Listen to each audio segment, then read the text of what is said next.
All right, you ever have that hair on the back of your neck stand up and you get a little nervous because everything's going so well and it's not supposed to be going this well and everything's going so smooth and you just know that's where we're at, man. That's where we're at. Oh, let's do this.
Good morning, everybody. Today is the day. Today is the first day of the economic blackout.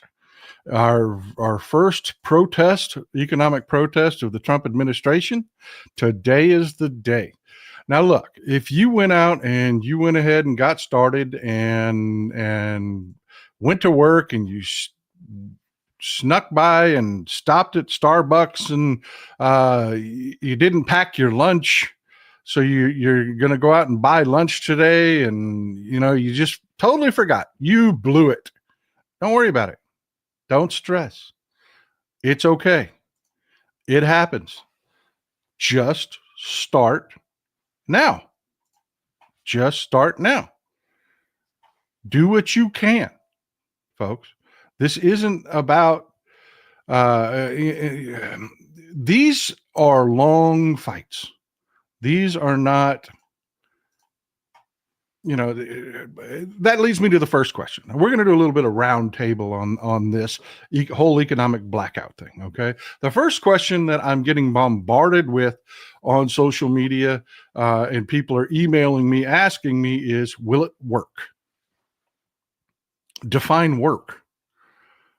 Do you think because we're going to not spend today and we're going to work to get the oligarchs' attention and tell the corporate America, and actually this has gone global. This is beyond America now. They're doing this in Australia. They're doing this in Europe. They're doing this. This is spreading already. It has momentum already. Do you think we're going to wake up tomorrow morning and everything's going to be fixed? No. That's an unreasonable expectation, don't you think? Of course not. Of course not. No, we're not going to wake up tomorrow and all of a sudden Trump will behave and Elon Musk will have gone away. And no, it's not going to happen overnight. It's just not. It's not. Second question, which leads to my second question that I'm getting bombarded with, is why are we only doing this for one day? We need to do this every day. We need to, and you're not doing enough. This is day one. This is the first. Folks, there's an old Chinese proverb. The journey of 1,000 miles begins with the first step. This is step one. Get it? Now, will it work? Yeah, it's going to work. It's going to work. And here's the thing. Here's why it's going to work. We don't have to. This is the power of economic boycotts, folks. This is the power of economic boycotts. You don't have to get 100% of people to participate. You don't. And this leads me to the third thing that I'm getting bombarded with. Is just, I absolutely am loving. This will give you a good laugh. Y'all know Nancy Disgrace, right? Nancy Disgrace.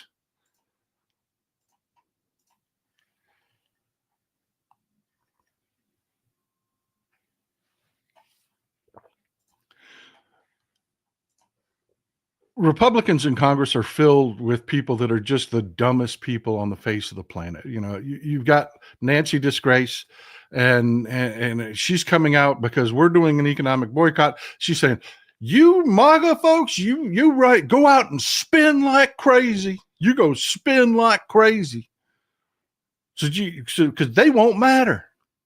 Oh, really, Nancy? You think that's going to work, huh? That worked for Chick-fil-A? Oh yeah, I mean they wanted to do an anti-protest, and they had lines at Chick-fil-A for a day or two. You can get a chicken sandwich pretty damn quick today, and your anti-protest, it didn't have airtime, but Chick-fil-A knuckled under. Chick-fil-A separated itself from its founder, and Chick-fil-A stopped making those political donations. It worked. So no, Nancy Disgrace, you can't. Republicans in Congress are the stupidest people. Lauren Boebert is another moron. She came out, just as a segue here. We're not going to get off track, but just as a side note here, not a segue, a side note. Lauren Boebert apparently didn't read the tax bill that she just signed, because she came out, stood before a microphone, and told the entire world that, woo, no more taxes on tips. We just passed it. No more taxes on your tips. You know what wasn't in the bill that she signed? That. Yeah. Johnny Got Rock's got his tax cut. Your tips are still taxed. But she stood in front of a microphone, in front of cameras, and said this obviously provable false thing that proved that she didn't even read the bill that she signed. She has no clue. This is what these Republicans are, is they're morons. And I got to laugh. I had this guy show up on my feed talking about how MAGA is going to show up basically and cancel out our protest. You got this anonymous guy shows up on Blue Sky. No worries, I'm spending triple today, as are all my friends. Your efforts will have no impact. So you're spending, I love it, the response to him, you guys are the best. The response to him, so you're spending $3 out of your welfare check, don't come till tomorrow. You ain't spending shit. So he responds to this. Get this. Look at it. This is his response. I got fat stacks, bro, making it rain.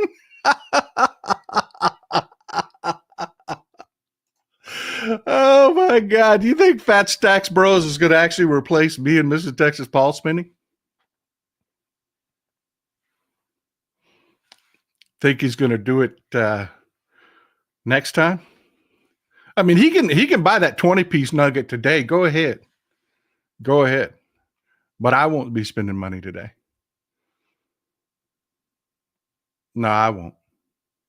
I'm not going to Walmart. I'm not going to Sam's. I got some prescriptions I need to pick up and things like that. I'm just not doing it. And this is not the last day. We're going to do this again. See, the whole point of this is to build momentum. It's to get people used to doing it. And in that case, yes, we're going to be successful. We are. Now, there's going to be a lot of people tomorrow. Oh, only 1% of the population did it. Only 2% of the population did it. Yeah, that's where it always starts. But let me explain to you a little bit why economic protests are so powerful. You don't need 90% to participate. You don't. Have y'all ever heard the expression? It's a very common Wall Street expression. If you're not growing, you're dying. No stock that isn't posting gains is attractive. The money will leave you and go look for something else. You don't have to kill a company to hurt it, to make it pay attention to you. You don't. You just have to slow growth. And in that respect, that's us. When we close our purses and our wallets, yeah, baby, your growth goes away. You might even see a decline in your business, a slowing, especially when coupled with what's going on right now. And believe me, folks are really. I mean, this is just one of the most popular refrains. People are fired up about this. They don't want to just do this today. They wanted it. Some people are just flat out mad at me. They wanted this to be all weekend long. They wanted this to be from now until we win. And it's like, look, folks, be realistic. I had somebody reach out, but be good fighters, be smart fighters. I had somebody reach out to me, very upset, that said, my mortgage is due tomorrow. I'm not going to not pay my mortgage. Cool, bro. Cool story. So you're one of the people that is in a situation, like, say you don't have food for your children. Is anyone expecting you to tell the kids, sorry, kids, we're not going to eat today? That economic boycott. No. Nobody's saying that. And we don't need you to do that to be successful. Pay your mortgage. But I tell you what you don't do is you don't go to social media onto my platform. Blue Sky alone, we're over 250,000 strong and growing. We're heading towards 300,000 now. You don't show up on my posts and tell the entire world why you can't participate. How about we don't do that? How about we are the ones smart enough to understand there's going to be people that woke up this morning, went about their business, totally forgot that this is no pay Friday, and drove through that line at Starbucks and got their caramel macchiato, and they're sipping on it right now, feeling bad as hell. Folks, that happens. That's normal. That's part of the game. This is a long game, folks. It's a long game. Will the world be fixed tomorrow because we do this because we sacrifice today and don't go out and spend? Will the world be fixed tomorrow? No, of course not. We didn't expect it to. Thank you, my friend. I appreciate you. I do. I appreciate you.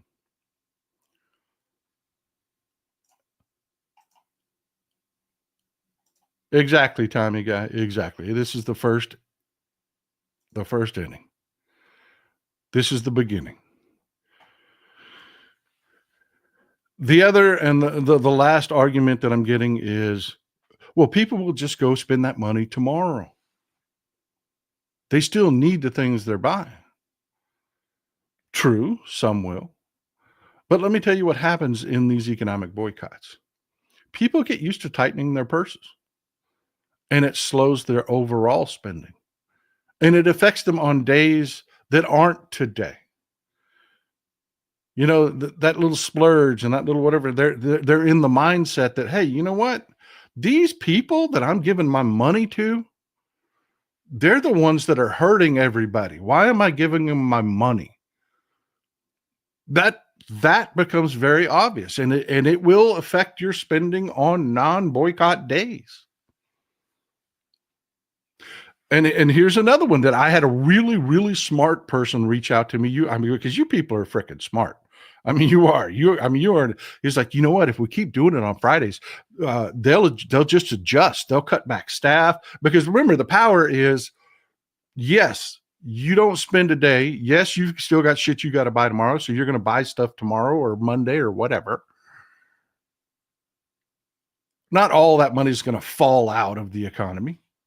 It'll just be delayed, but you will force them to keep their doors open and the lights on with nobody in the room. And that gets their attention.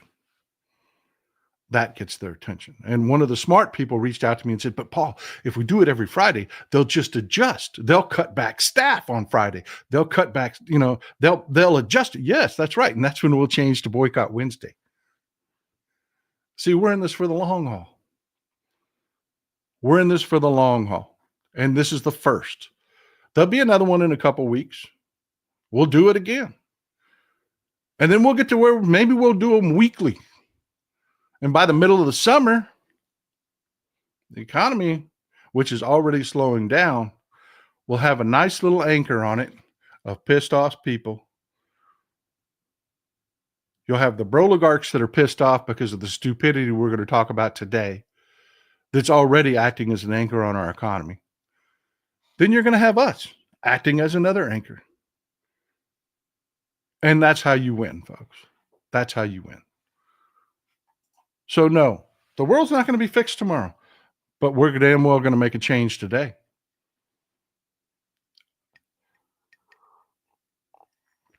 There you go.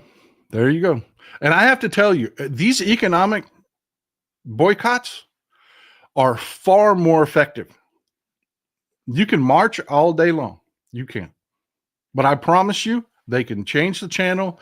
They can turn, and they're great for motivating people. And I get people really angry all the time that reach out. How come you're crapping on protest? Protesting's good, this, that, and the other. Sure, it is. It is. I'm not saying that. What I'm saying is they have started ops. I showed you in the last show just a couple of these bullshit false flags that they create. And they are really wanting those images for Fox News. So what I'm going to push is economic boycotts. That doesn't mean you can't do you. You do you, boo-boo. Go ahead. You do you. But I'm going to tell you, this that we're doing today, this hits them where it hurts. This gets their attention. This, over time, Randy Oliver, my guy, I'm glad you like those mugs, man. I'm glad you like those mugs. This over time will make a difference. It will. Thanks for the support, John. I appreciate you. I appreciate you. And Randy, I'm going to use you as a segue. Folks, just pause for a minute. I got to say some thank yous. I really do. You folks are so generous. You emailed me and asked me to let you know when these showed up, and they showed up. Yes, I'm rural, and I'm sorry that my post office, they're doing the best they can. It's just a couple of hillbillies in a 100-year-old building. That's my post office, man. They're doing the best they can. These finally showed up. They did. This is cool as hell. I'm looking forward to trying Coachella Valley Coffee Company. That was very generous of you. Really, I appreciate it. I appreciate it. Because of you folks, I haven't had to buy coffee in like 6 months. And I get to try all these cool ass. I had no idea. There was, oh man, I'm squeezing these. These had these little vents on them. I wish this was smell-o-vision. This whole room smells like coffee now. But I had no idea there were so many artisan local roasters. I didn't know.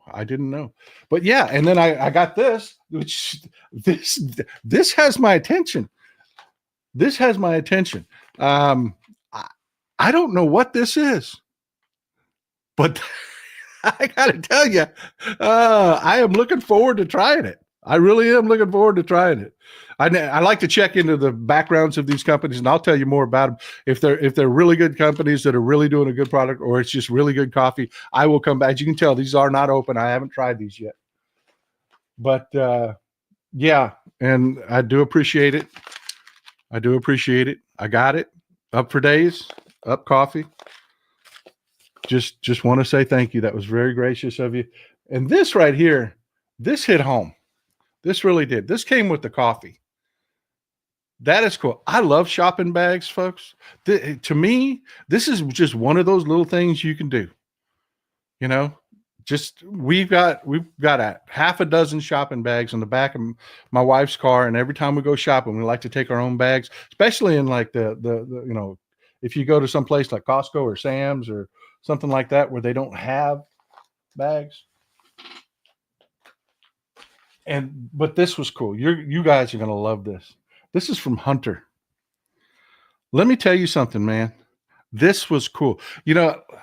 I love my gnomes back here. The handcrafted stuff. Somebody sent me some really cool Christmas ornaments I showed you one time. I can't believe how freaking cool you folks are with the crafting and stuff, but you're gonna. This is gonna blow your mind. You're gonna love this. This is actual needlepoint. Hunter did this. Thank you, Hunter. I appreciate it. This is actual needlepoint.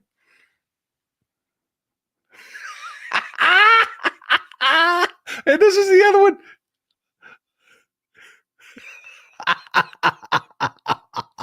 Is that not freaking cool, man? Is that not freaking cool? God, I love those.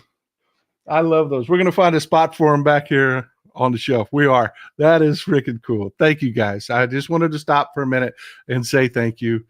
Because, you know, I mean, I am grateful. You're very generous people. Oh, my God.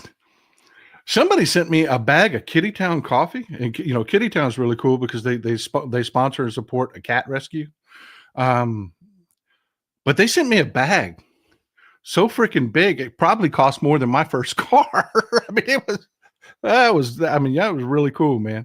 That was really cool. Thanks for the support. I really appreciate you folks in the European audience being here. I cannot tell you how useful it is to have these voices in the room when we talk about things, because we're going to talk about Europe a little bit today later on. But let's get back into it. Why are these economic protests so powerful? This is a huge reason why. We've got some serious stupidity going on, and I got to tell you,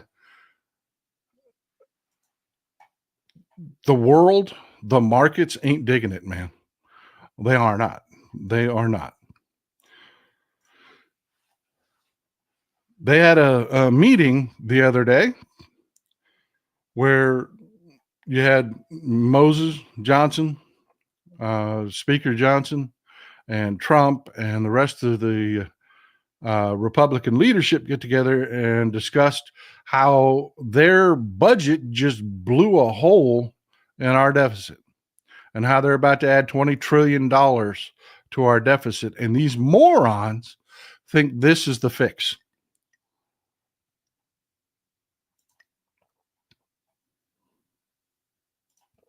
Not even kidding, folks. Not even a little bit am I kidding when I say they sat down, they had a meeting, and these morons decided somehow they're going to pay for $4.5 trillion in tax cuts for their mega donors by taxing us with tariffs. Not even the slightest amount of hyperbole. They really did that. They really sat down. I believe it was yesterday. They sat down, had this meeting with Trump in the White House, and said, "Yeah, that we could do that.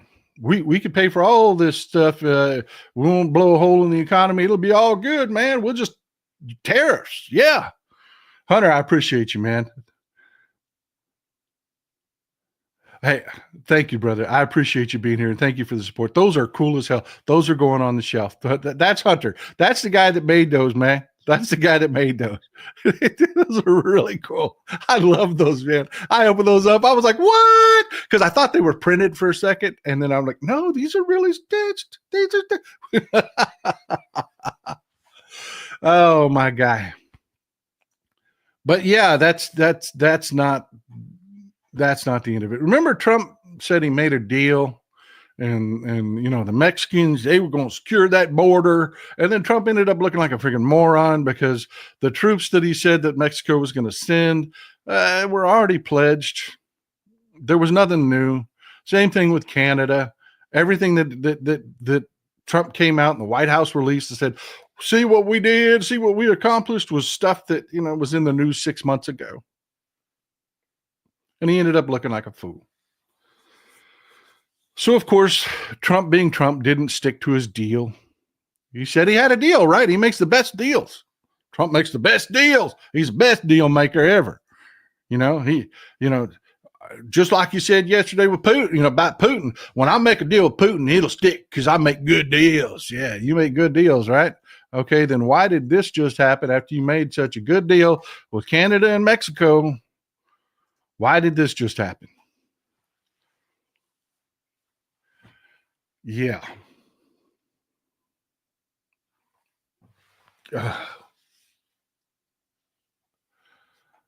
Yeah.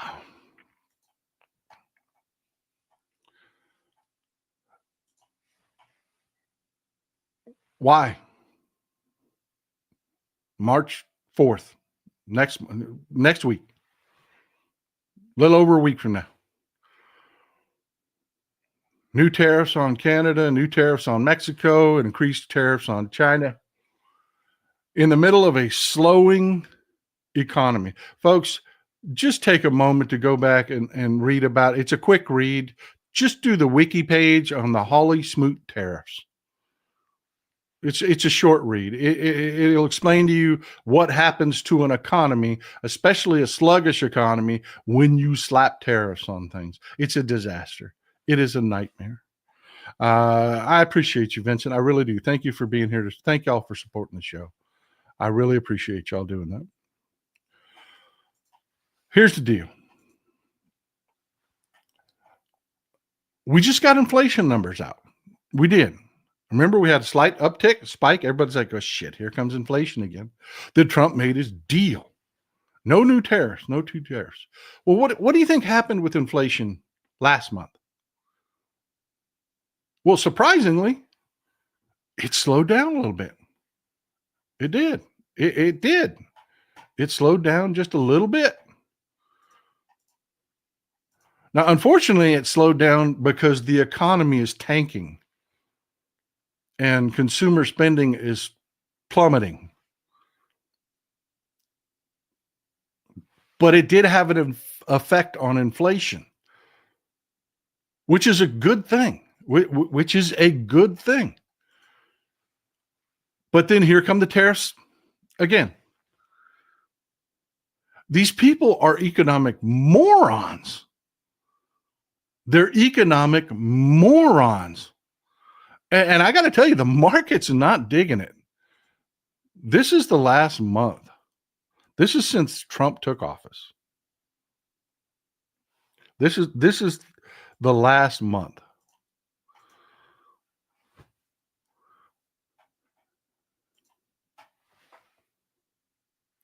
You know, they've revised down, like I said in the last show, they revised down economic growth expectations. The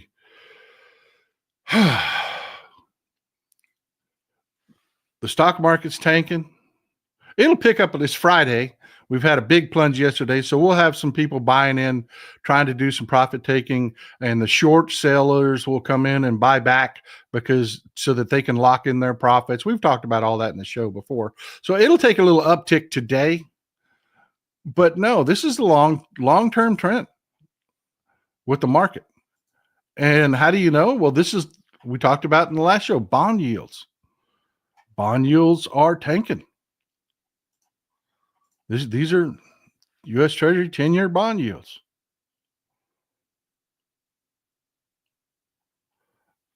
Remember, Cliff's Notes version of this, again, won't have a big economics class, but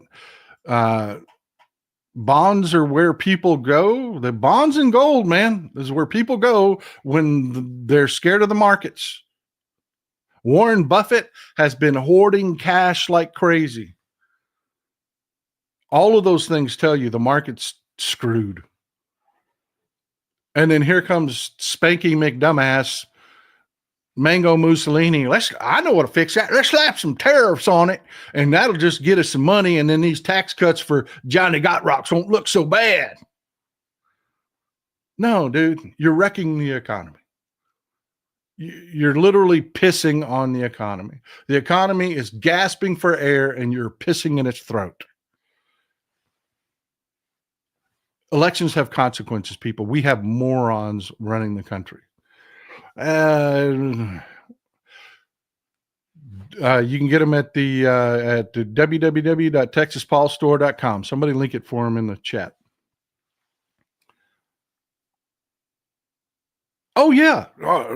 Oregon Wine Lady, amen. One, thank you for the support. And two, did y'all see the video? I don't have that video queued up, but maybe in the next show I'll show it to you.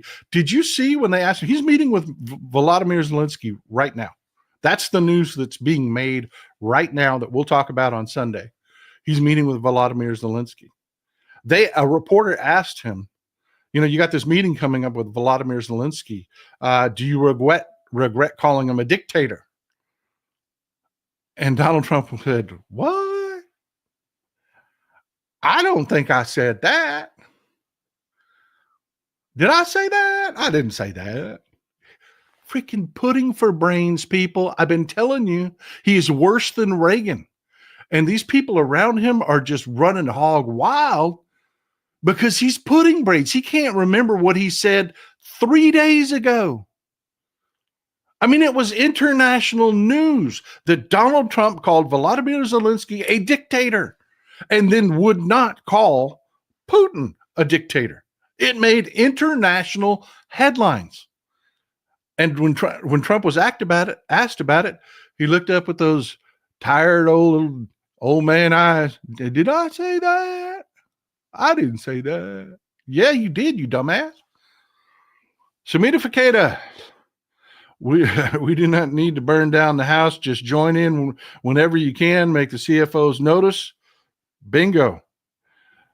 That we are not spending our chump change, dropping profits. Amen. That's the goal. That's the goal.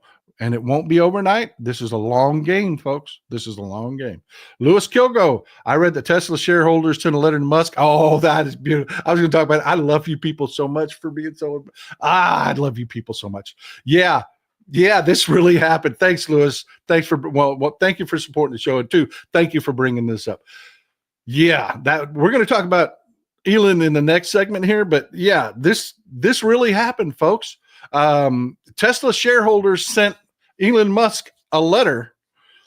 You remember the email that they sent out to all federal employees and told people, tell us what you did last week, and if you don't respond, we'll take it as a resignation.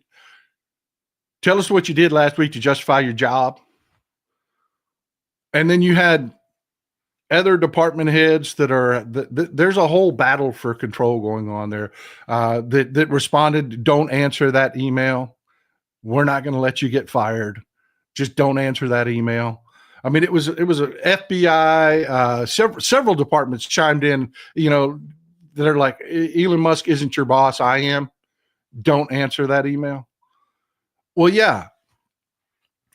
Tesla shareholders sent Elon Musk that email. Tell us 5 things you did last week to justify your job. I loved it. Oh my God. People are sick of this shit, man. They really are getting tired of it. They're really getting tired of the stupidity. But I got to tell you, it's really starting to hit home. We're going to reshuffle things a little bit. I had an order, but your segue actually brought it up a little sooner. We'll do it this way. We just saw. Yeah, you know what? No, we're not. We're going to stick to the original. I appreciate you bringing it up, though. We'll come back to that in just a minute. Folks, this is Francois Hollande. Unless you're like a political junkie like me and stay in touch with everything that's going on globally, you probably don't even remember who Francois Hollande was. This is Francois Hollande. Francois Hollande was the president of France from, I think it was 2012 to 2017. He followed Nicolas Sarkozy into office, and he was Emmanuel Macron's predecessor. Typically, after you do that, you kind of go into kind of a political retirement. Well, he didn't. There's a coalition, if you will, in French politics. I know parliamentary is a little different than we're used to here. We'll kind of explain the way it works. There's a coalition in France. We talked about the last elections, how Marine Le Pen was supposed to just dominate, and the right wingers were talking all that smack and this, that, and the other. And it didn't happen. Emmanuel Macron is still here. The left did an amazing job in the last French elections. And it was what flew under the radar and what I missed was Francois Hollande. He herded cats. He did what nobody thought was possible. He created a coalition and held together a coalition. He didn't create it, he didn't found it, but he was the powerhouse behind it that pulled a coalition. It's called the New Front, the New Popular Front. Nouveau Front Populaire is the NFP. And it is a coalition of left parties in France. And Hollande ran again. He's back in Parliament now. He's an MP in Parliament. And yeah, it is a resurgence on that. I mean, you remember a couple months ago, the news, the corporate media, oh man, French elections, the right's going to dominate. This is the end for liberalism and this, that, and that. No, not even close. Not even close. Well, the reason this is kind of a big deal is Francois Hollande had an interview day before yesterday. And he's got no more fucks left to give. He has none. He very clearly said there's a new reality in the world. And Donald Trump, as president of the United States, makes the United States no longer our ally. They will not act as an ally. They're not going to defend us as an ally. They're not going to work with us as an ally.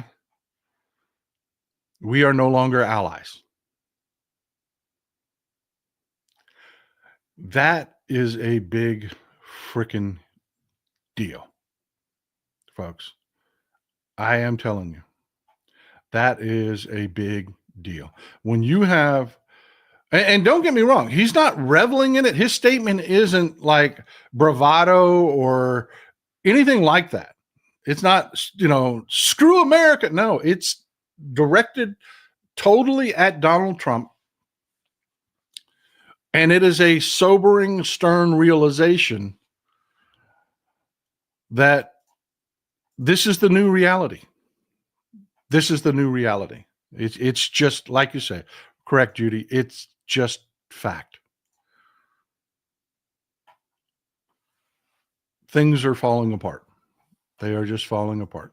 And there's a video I'm going to look up here in a minute for you with Keir Starmer. Keir Starmer was just in the White House yesterday, sitting down with, day before yesterday, sitting down with Trump. And the same thing happened with Keir Starmer that happened with Emmanuel Macron. Donald Trump was talking about Ukraine and talking about how we just gave them all our money and Europe just loaned money to Ukraine and Europe's getting their money back and we're not, because it was such a bad deal and it's bullshit. Macron called him out on it, said, look, most of it was not, yes, we did some loan guarantees, but that's not what most of it was. No, most of it was just here, defend yourself. Keir Starmer, same thing. He said, no, yes, there were some loans, but the overwhelming majority of what the UK has given Ukraine were grants. It's just here, take it. Defend yourself. And I mean, you're talking international news. This is, when they sit in front of the fireplace and they, the little golden chairs that they always sit in, this, that, and the other. Donald Trump was spewing that nonsense. I'll play the video for you a minute. And Keir Starmer, no, that is not the case. I'll get the video for you here in just a second. But yeah, this nonsense, it's not flying. It's leading to a realignment of our world order. And this is why. Old Billy Bragg here on Blue Sky did a great job with splicing these two statements together. One from just a few months ago, where you had J.D. Vance running his mouth about elections in Europe. If you're running in fear from your own voters, there's nothing America could do for you.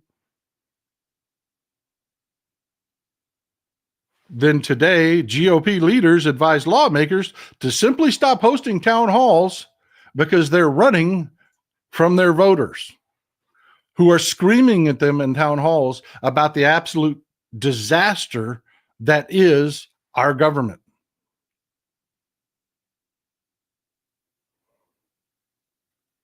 I mean, just seeing those two things juxtaposed against each other, it's very sobering. You can't hide from it. And no, JD Vance isn't even close to right. This is what's going on. We just had elections in Germany. Friedrich Merz and the Christian Democrats, they won the majority. Are they looking to make a deal with somebody like the AfD, the frickin' Nazis? Hell no. Hell no. This is what's going on. This is what's going on. And they're talking about forming a government in record time. They're talking about having a government up and running by Easter, which is unheard of in Germany. Give you an example. When Angela Merkel and the Christian Democrats won their majority, it took 6 months to pull a coalition together to form a government. They're talking about having it done in 3. I mean, up and running in 3. Yeah, all that these radicals have managed to do is to wake people up. That's why these economic boycotts are going to be so successful. All they've done is manage to wake people up. This is the post-election breakdown in Germany right now. It's an interactive. This is the Christian Democrats. This is Friedrich Merz party. They won the overwhelming majority. This is Scholz's party, the SPD. This is center right. This is about where, this is just to the right of the Democratic Party. That's what the Christian Democratic Union is. Where the Democratic Party is, just to the right. They're a little bit conservative socially. They believe in laws regulating abortion. They believe in laws, but they don't believe in banning abortion. They just believe they believe basically like Democrats do, that they need to fix their immigration system. And then just to the left of them is the SPD, which is a little bit more liberal. What's left of the right? Because this graph is not exactly accurate in its breakdown, left versus right, because this is the Green Party. Do you think the Green Party are righties? No, they're not even. No, they're very liberal. They're very specified in their beliefs and stuff, but on everything else they have to vote for, they're liberals. And this is the big story, Die Linke.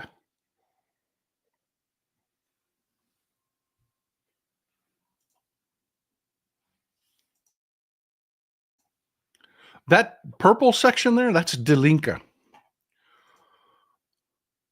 Means the left. Die Linke, many years ago, came out of the old East German communists. They're communists, folks. That's what Die Linke is. They're the Communist Party. But this ain't your grandfather's Communist Party. I'm going to tell you, it is not. It is not. And I'll explain why in just a minute. But I want you to look at this map. You've got center right, basically, center, left, and farther left. Where is this coalition government going to land? Everything is pulling it left because nobody wants to do business with these morons. These are freaking Nazis, man. Nobody wants anything to do with AfD. They won in Germany's equivalent of Alabama. They're MAGA, but they're only winning in these areas that they've got no influence, and nobody's going to form what group here is going to form a coalition with AFD to get anything done? These are literally wasted MPs. But Die Linke here, that is a fascinating story because they were written off as dead. And they picked up like 30 seats. And this is why. This is why. I'm telling you, the communists in Germany, this is not your grandfather's communists. It's not. This is Heidi Reichenick.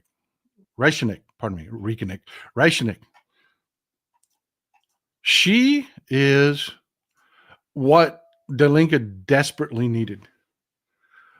She is very charismatic.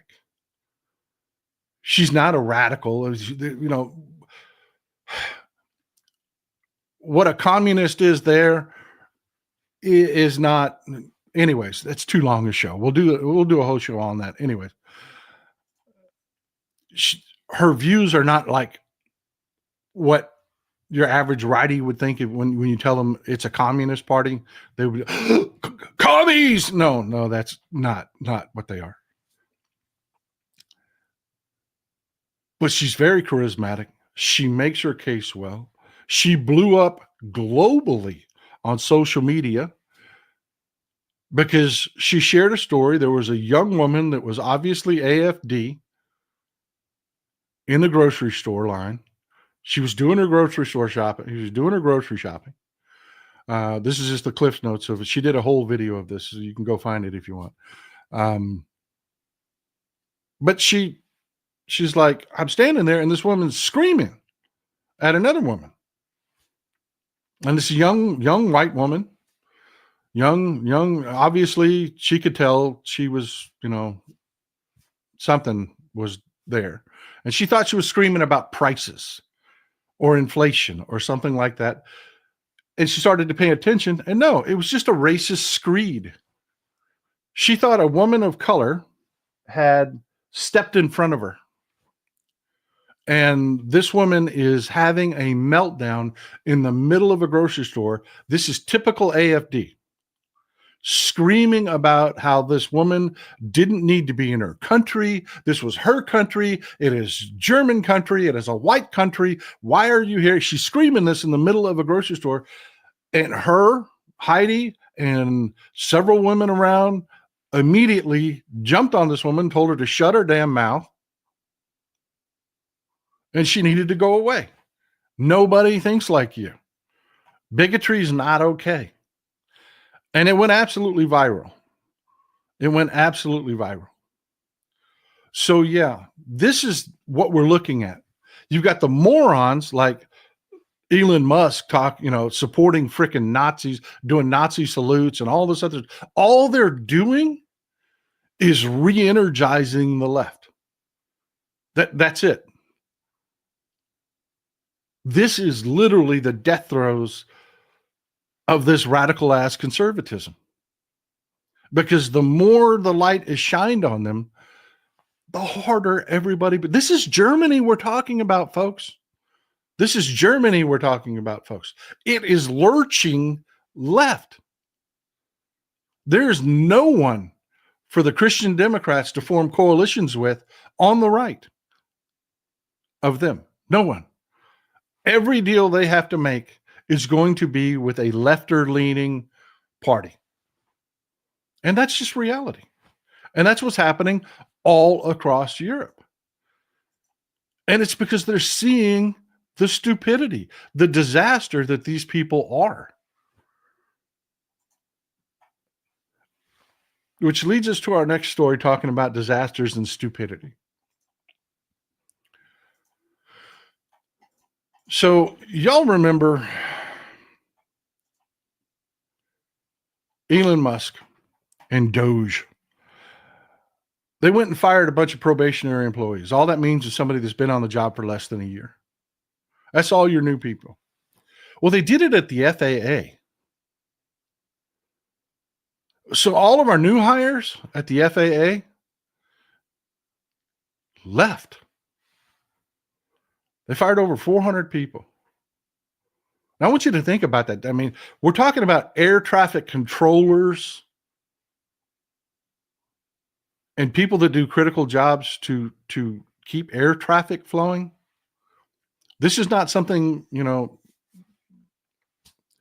just think about the number of airports we have. I mean, this is not a massive, it's not like truck drivers. There are millions of truck drivers. This is a pretty specialized. They fired the new hires. They fired the people coming up in the pipeline. And that some of them were incredibly important. Like I said, being a new hire in the federal government doesn't mean it's not like the newbie out in the oil fields.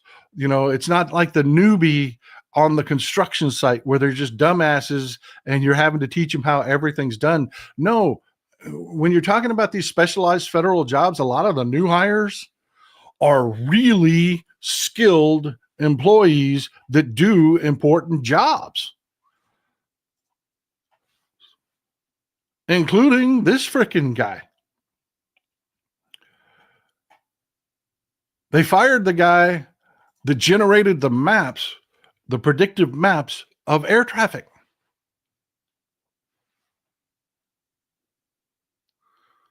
And it's causing a disaster. So much so that the same dumbass that was responsible for firing all the people is now saying this. They're begging retired. Now, I want you to think about that. You were in an incredibly high stress job like air traffic control, and you made it to retirement. They're begging retired air traffic controllers to come out of retirement to go to work for these assholes. Would you? I mean, it's hard enough to get somebody to come out of retirement, but would you come out to work for these jackasses? This is really from Elon Musk. This is really from the 27th, yesterday.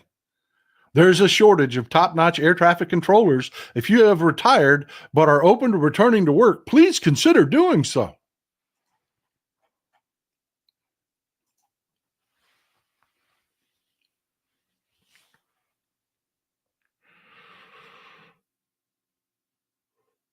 I mean, don't you just sometimes just say, wow, pinch. Yeah, this is really happening. Wow. And folks, I've said it over and over and again. Government does important things. This is going to cost lives. This is going to cost lives. Let me just give you an idea of what an idiot this guy is. I want to introduce you to Carlos Slim. Carlos Slim is a real billionaire.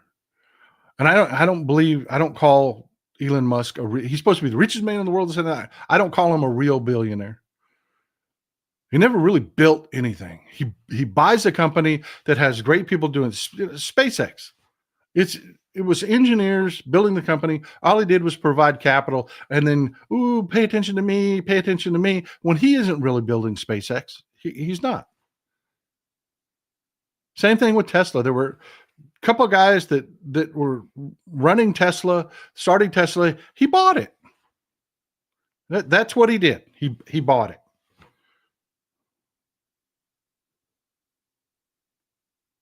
And he's a moron. He is just a moron. And this is the kind of thing he does, okay? This is Carlos Slim. Carlos Slim is a real billionaire, okay? Carlos Slim really built his companies. He started out, after he graduated from college, he became a stock trader. And he busted his ass.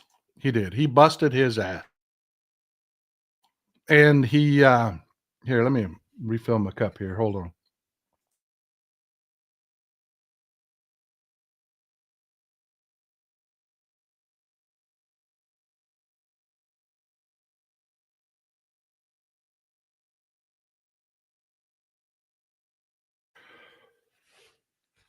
So yeah, I mean, we're talking about back in the 60s, early 70s. He was a stock trader.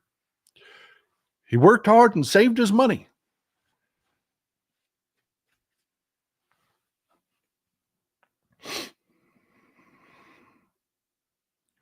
But he ended up starting his own trading company. It's called Inversona Versatel. Was his first trading company. We're talking about in the early 70s. And it took off, man. It took off. Mexico at the time had, remember the old nationalizations and stuff like that? They really needed people like Carlos Slim, young, hungry.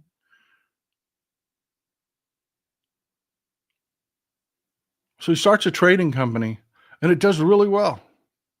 And he doesn't stop there. I mean, he diversified. He did what smart people do. He diversified. He bought into mining, he bought into real estate, and he ended up rolling his trading company into a large conglomerate.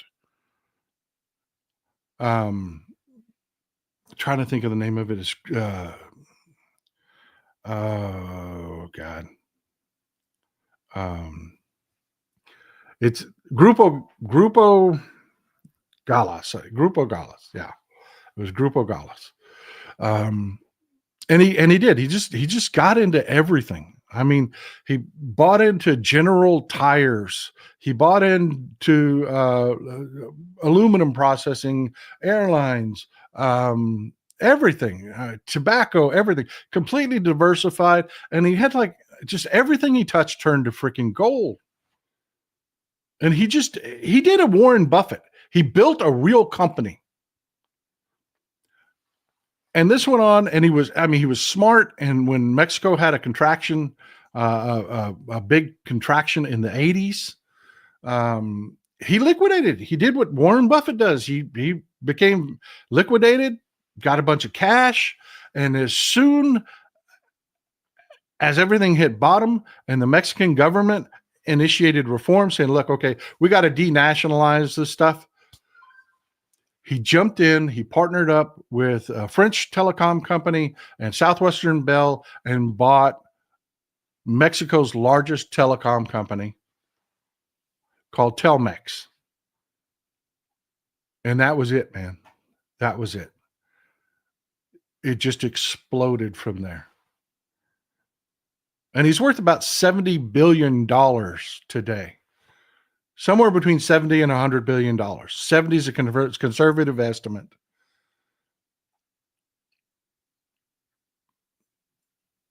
But yeah, he builds things, like really builds things. His company now is known as America Movia. And this is what he's doing. This is what he's doing. He's taking $22 billion and investing it in infrastructure, the future. The shit we need to do here. This is what he's doing. Tell me this man doesn't have vision. This is where some of his $22 billion is coming from, is going. Yeah, that's Florida, folks, up there in the upper left. He's laying underground cable to hook, Brazil. All of your major cities on Brazil are on the coast. Sao Paulo and Rio, all of them are on the coast. He is hooking from Brazil up through the Caribbean, Colombia, Central America, and Honduras and Guatemala, up to through Mexico. He's bringing a solid 5G network to Central America, Mexico, Central America, all the way down to South America, and he will own it. He will own it. Well, you talk about, I don't even know what you call that kind of real money. You hear me talk about Mansa Musa all the time and how I love to shit on Elon Musk because his money's not real, Mansa Musa really owned things. That's Carlos Slim. He really owns things that are worth money. And what did Elon Musk do? He shared this tweet.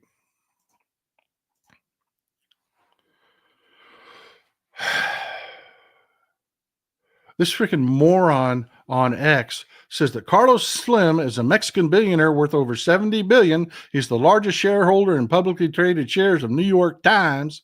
He's also known to have significant ties to drug cartels. You don't become a billionaire in Mexico without being part of ... And Elon Musk promotes that tweet. Yeah, I know. Well, Carlos Slim didn't dig it. And 20 minutes later, he canceled $7 billion worth of contracts with Elon Musk. $7 billion worth of infrastructure contracts with SpaceX.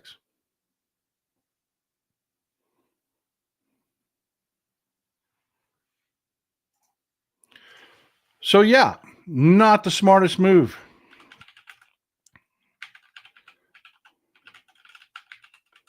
Not the smartest move. He was going to use Starlink as part of his expanding infrastructure. You know, Starlink is under the SpaceX umbrella. $7 billion gone. Because nobody's going to suffer this fool. Everybody's sick of his shit. They're sick of his promises, his failed promises. They're tired of his mouth. His own investors are sending him letters saying, justify what you did for our company.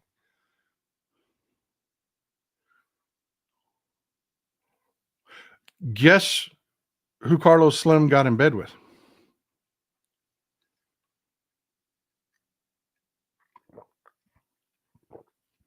Because he's building a massive network. Some of it's going to have to be satellite supported. Guess who Carlos Slim sent his $7 billion worth of infrastructure business to?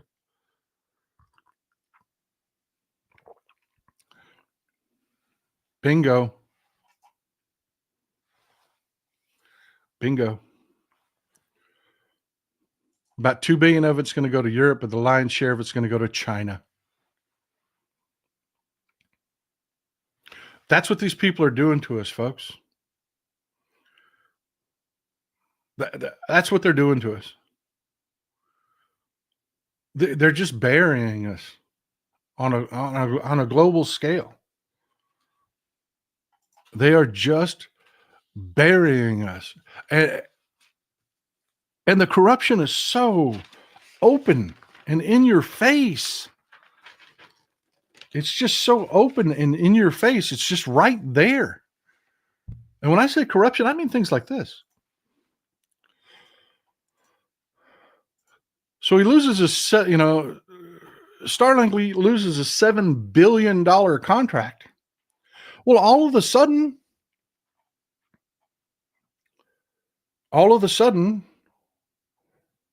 Trump and Musk get together and decide that, well, you know what?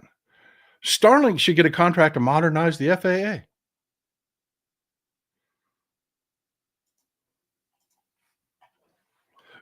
You want to know the problem with that and the backstory to it? And why this, I don't understand investors that invest in his companies.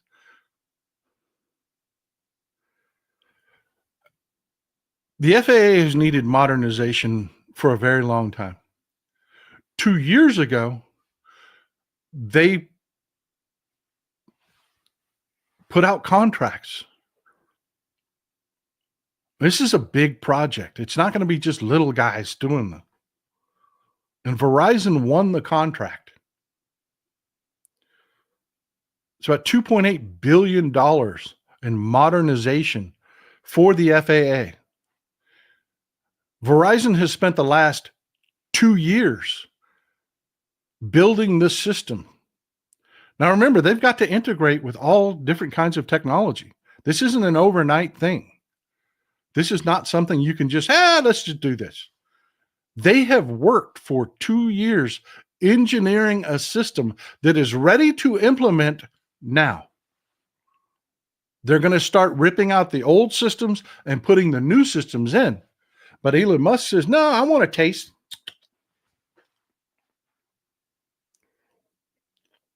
Yeah, I think he's insulting Verizon. He's saying the contract is corrupt and bloated. And he's interfering with the deployment and modernization of our FAA communication systems.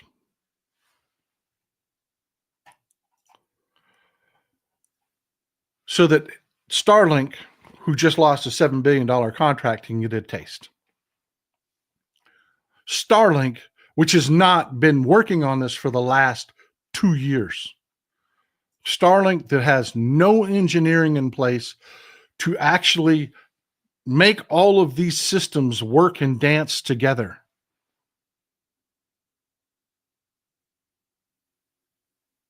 If that is not in your face corruption, I don't know what is. And yes, Verizon's going to sue the shit out of them over this. They have invested 2 years and billions of dollars building this system. And it's ready to deploy right now. It is ready to go. Verizon said, what the fuck? We have teams ready. I mean, in the next couple months, we're going to be in each and every FAA system, ripping old shit out and putting new shit. We've got the equipment. We've built the equipment. We have the software. We have the integration systems. It's done.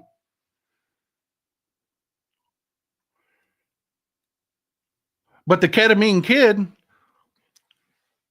is walking around telling everybody, I can do it. I can do it. I can do it cheaper. I can do it better. I can do it. I could do it. No, you can't, because you've never done anything you've ever promised.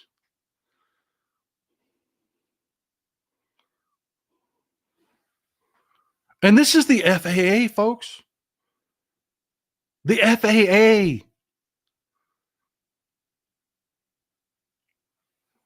It's insane. This is insane. And I got to tell you, Trump, pudding brains, he's gone. He's gone. He's going to sit down with Volodymyr Zelensky today, and he can't remember that 3 days ago he called him a dictator. His mind is gone. And the people around him are just taking advantage of a leaderless country.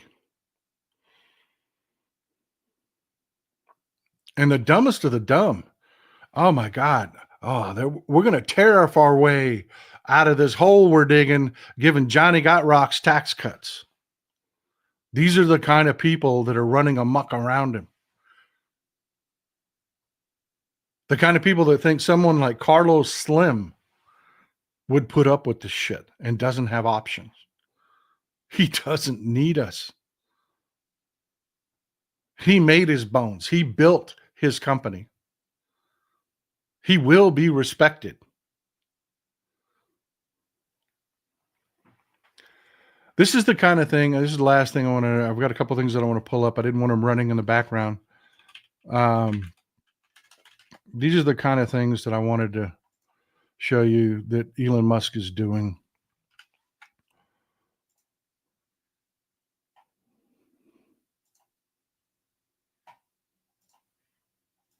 One second.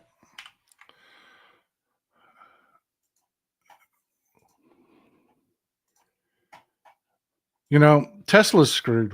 They're in trouble. They really are. One of the biggest knocks on Tesla is their designs are old and tired. This is the Model Y. This is their best-selling car, which is a problem for Tesla because there's not much profit in the Model Y. It is not the big, thick. It's not like General Motors that sells those freaking tanks with 50% profit margins. You know, they're selling $90,000 trucks. That's not what Tesla's doing. That's why I don't understand the valuation of, a company like General Motors or Ford versus Tesla's valuation. It makes no sense.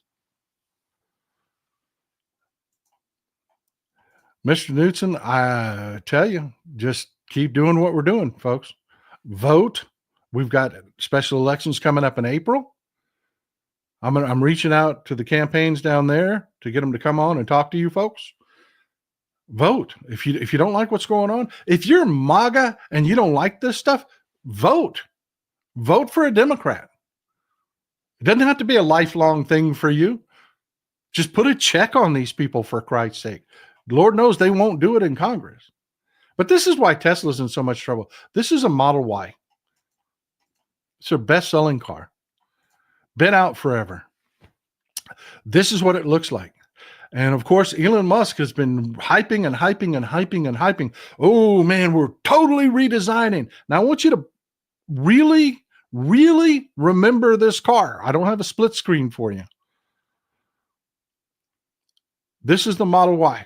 You see the kind of the overbite and just this plastic piece on the front. Well, this is the complete and totally redesigned Model Y.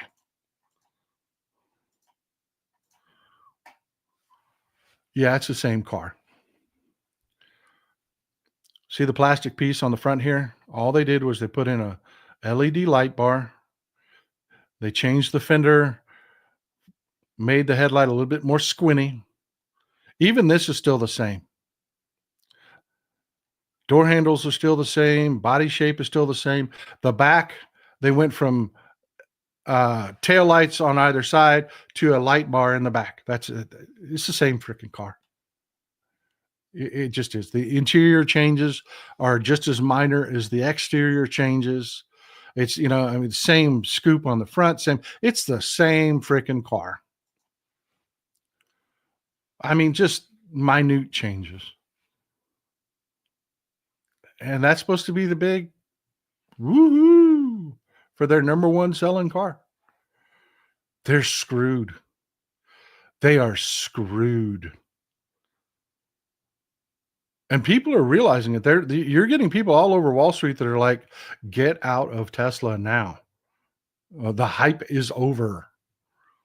Oh, yeah. And that's the thing is they're discounting them because they know they're screwed, which means the already abysmal profit margins on the Model Y are going to be even less, which means they're not going to make any money. Tesla never really makes money. I think they've had like one quarter where they showed a profit.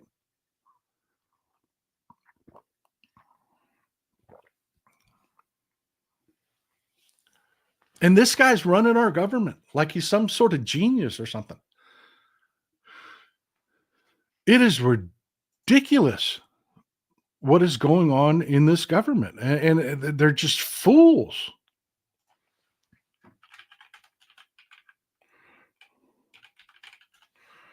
They are just fools. Here, I don't know who this account is, but it's the first one that pulled up. I promised you the Keir Starmer video. This is international press, folks, following this. This is international press. This is so humiliating. Look at how clueless and ridiculous and how his balding head is just gleaming through the stupid vanity and the makeup and the everything that it's just gross and disgusting about Donald Trump. And then watch this exchange. The European nations said, they get their money back by giving money. We don't get the money back. Biden made a deal. He put in $350 billion. And I thought it was a very unfair situation. We're not getting all of ours. I mean, quite a bit of ours was gifted. It was given. There were some loans, but mainly it was gifted, actually. Mr. President.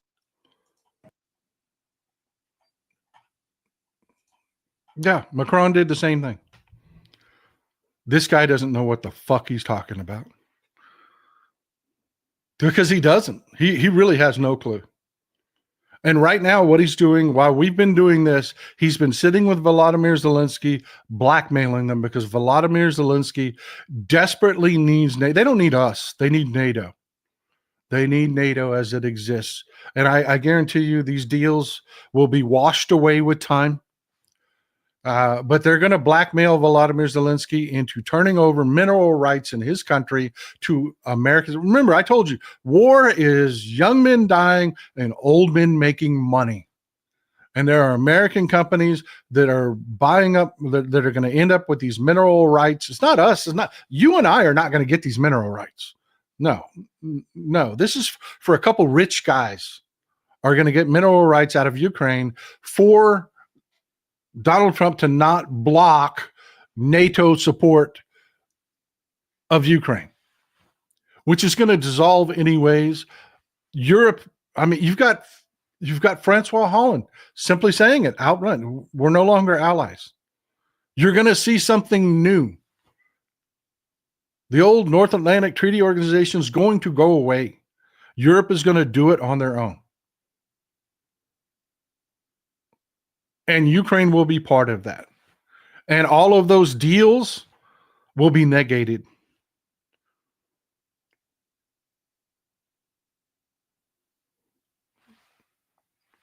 That's what's just going on in the world, folks, because elections have consequences.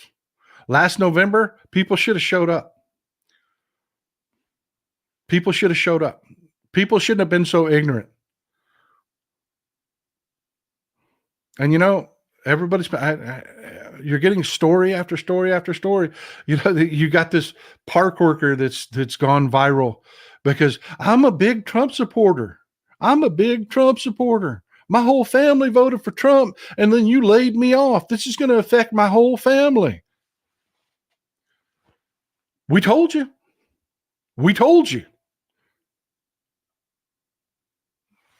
I didn't make it up. You can go back and watch my old shows, and all the shit I told you was going to happen is happening. Another guy went viral. He runs a business that's now destroyed because they canceled his contracts. And he's like, please make this go viral so they'll see me, because I'm not one of those DEI companies. I don't fill my company with DEI hires. I'm a good American, and we work hard. And you canceled our contract. You made a mistake. You must have made a mistake.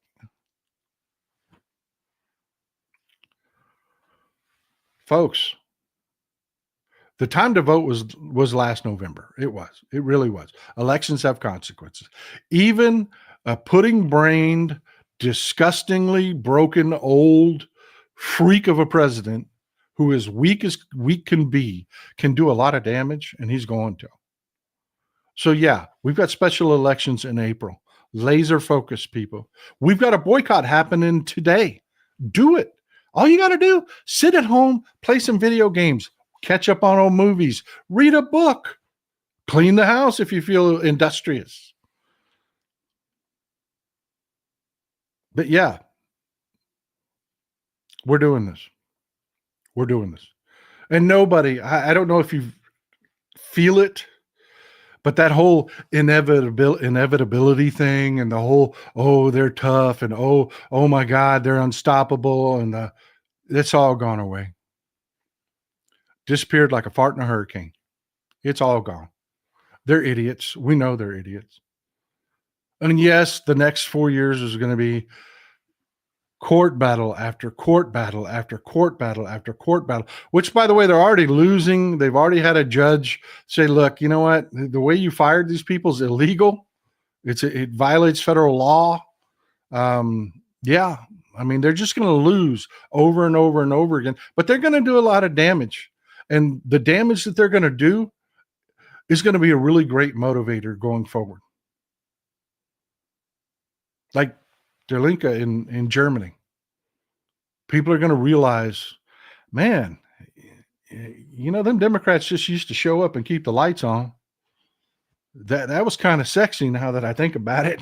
I mean, anyways, folks, that's what I've got for you today.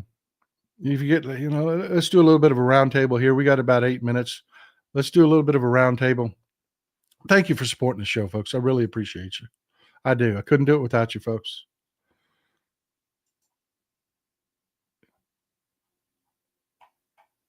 And you're right. That is what Zelensky is bargaining for today, is to get not American security promises, but that we will not block NATO from supporting. In other words, just face.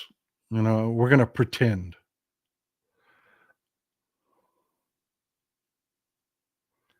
It will. Texas Organic TV, first time supporter. Thank you for being here. I appreciate you. Yeah, we are. We are. We are. It's just like everything that's going on in Canada right now. I mean, our Canadian brothers and sisters, ask them. Ask them. Pierre was doing real well up there in Canada, and then all of a sudden Trump came in, and people are like, what? Maple MAGA? No, no, no. Sometimes people need pain to learn. Yes, this is true also. This is true also, ET. This isn't going to be a quick fix. Like we were talking about Truman Hospital in the last show. We may get the funding back, but hey, will there be facilities existing to do the job anymore? Thank you, my friend. I appreciate you, brother. I really do. I appreciate you. I really do.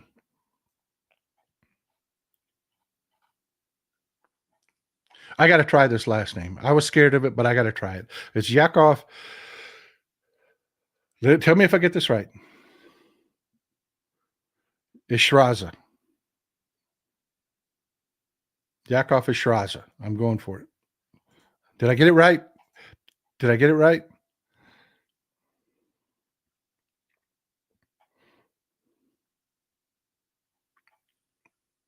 I got it. Thank you, my friend.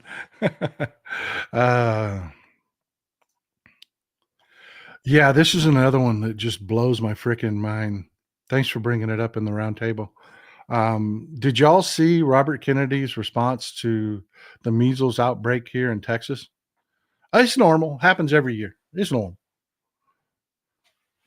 Yeah, it kind of does happen, but not like this. And yes, your stupidity made it worse.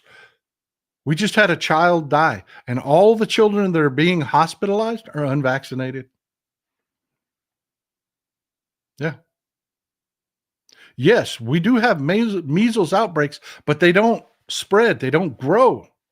We're up to like 100, almost 150 people that are now infected, and it's popping up in other states now.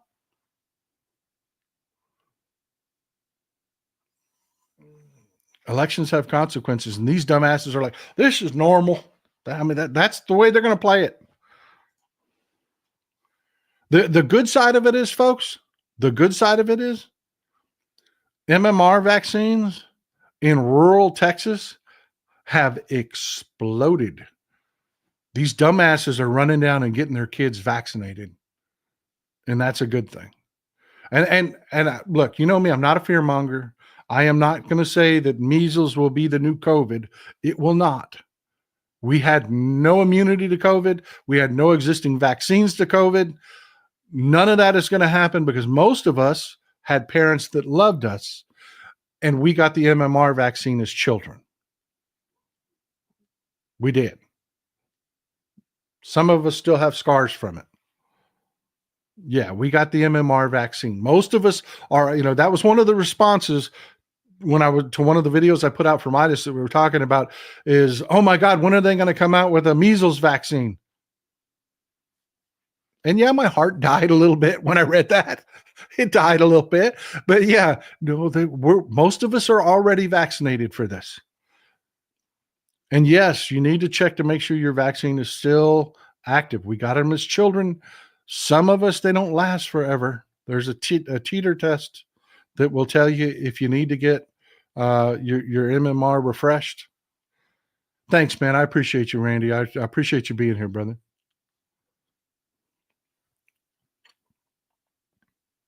Talk to your doctor. I'm not your doctor. Talk to your doctor. Find out if you need to get it refreshed.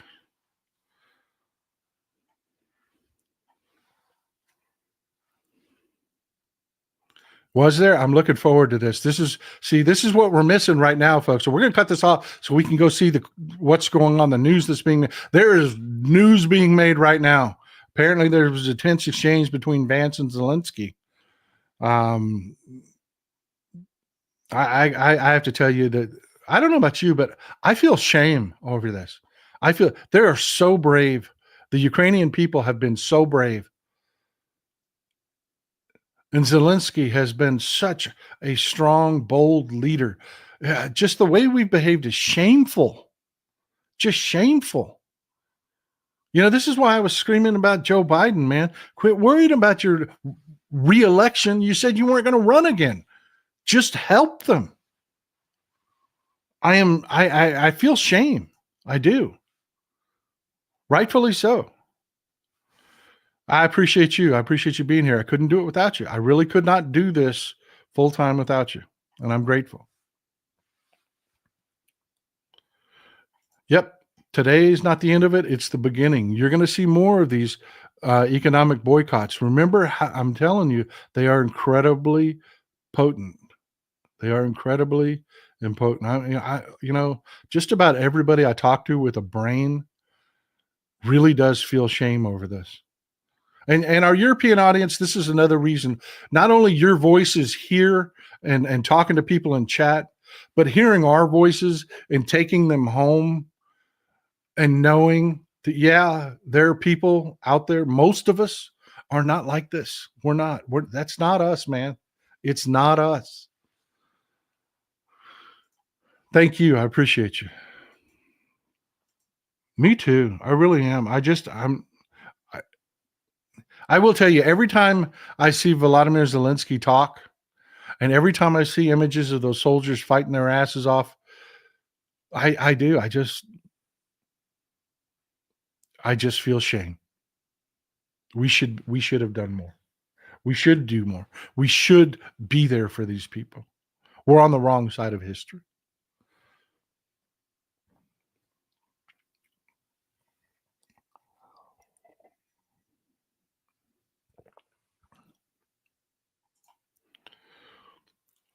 Here.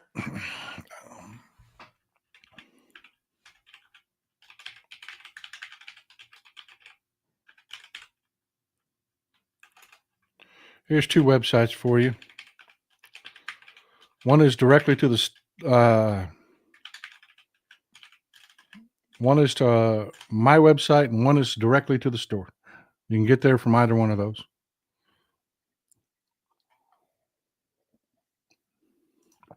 We did. That is another reason I feel so shameful. I just want to remind you folks, when Ukraine gave up their nukes, we promised them we would be there. We promised them we would not let this happen. And folks, when I'm pointing a finger at Donald Trump and the Republicans, I'm pointing three fingers back at me, because I am telling you, in that time period, there was Barack Obama and Joe Biden. Now, I'm not shitting on Democrats. I don't do that. I understand the political machinations that, you had a whole party that full of traitors, Russia-loving traitors that were spreading propaganda and lies. And they were, but no, we should have done more. And we've got to admit that, and we've got to learn that, so that going forward, we can do the right thing. Yeah, a guy got caught paying somebody to run up his character so he could pretend he was good at I forget which video game it was. It was, I mean, how lame is that?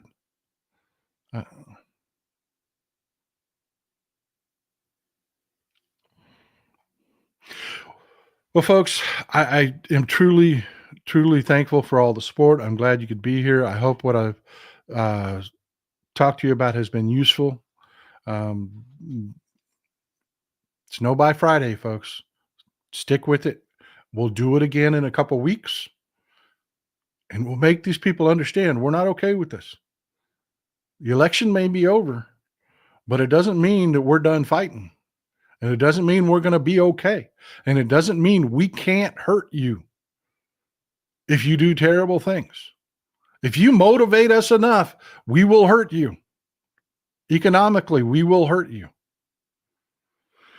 Love you, folks. Thank you for being here. Enjoy some Texas cities at night.